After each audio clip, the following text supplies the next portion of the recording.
ដែលអ្នកទាំងអស់គ្នាក្រោកពីគេបើភ្នែកទឹងតែម្ដងចា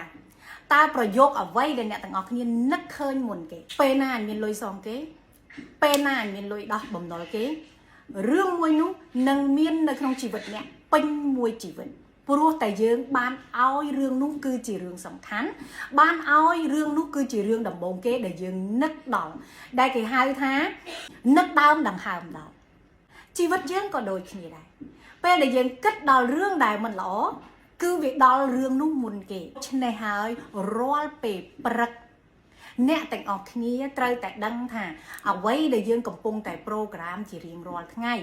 ដែលអ្នកទាំងអស់គ្នាធ្វើដោយមិនដឹងខ្លួនអស់គ្នាតែងតែនិយាយថា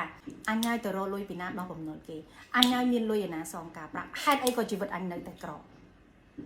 នេះគឺជាការដង្ហើយហៅជីវិតបែបនោះចូលមករកអ្នកទាំងអស់គ្នាដោយមិនដឹងខ្លួនអ្នកទាំងអស់គ្នាដឹងហើយថានៅពីក្រោយ the law of attraction វាមាន reticular activating system វាគឺជាប្រព័ន្ធខួរក្បាលមួយដែលចម្រោះថារឿងណាដែលយើងចង់បានរឿងណាដែលយើងមិនចង់បានអញ្ចឹង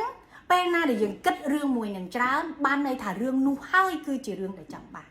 រឿងនោះហើយគឺជារឿងដែលសំខាន់រឿងនោះហើយដែលត្រូវចូលមកក្នុងជីវិតមុនគេអញ្ចឹងចូលអ្នកទាំងអស់គ្នាបែងចែកឲ្យដាច់ថា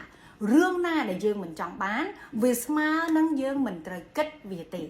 យើងមិនត្រូវនិយាយពីវាទេយើងមិនត្រូវនឹកដល់វាទេ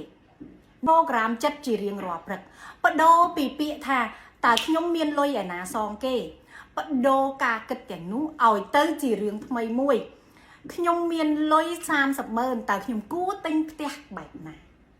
ខ្ញុំមានលុយ2000000តើខ្ញុំគួរទិញឡានបែបណាអ្វីដែលអ្នកទាំងអស់គ្នា focus វានឹងចូលមករកយើងដោយអត្តនោម័តដោយអ្នកទាំងអស់គ្នាតែងតែនិយាយថាអូឆ្នាំនេះរកស៊ីអីក៏ត្រូវដែរដាក់ដុសនេះគឺជាតិចនិចងាយដែលអាចឲ្យអ្នកទាំងអស់គ្នារាល់ពេលព្រឹកហាមនិយាយថាតើខ្ញុំគួរដោះបំណុលបែបណាខ្ញុំមានលុយមកពីណាបដូរពីការនិយាយបែបនោះឲ្យមកជារឿងល្អ